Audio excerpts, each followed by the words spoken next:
Ano-ano nga ba yung bagong requirements sa Visit Visa ngayon?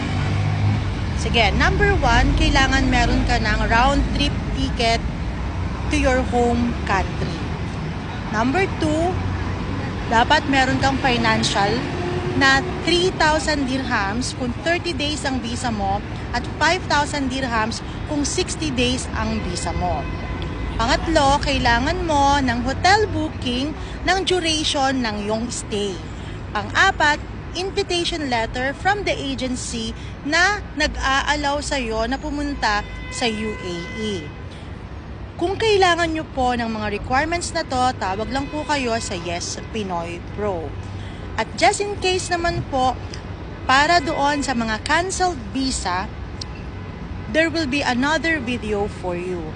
We will guide you. Just follow us in our Facebook, Instagram, at marami pang iba.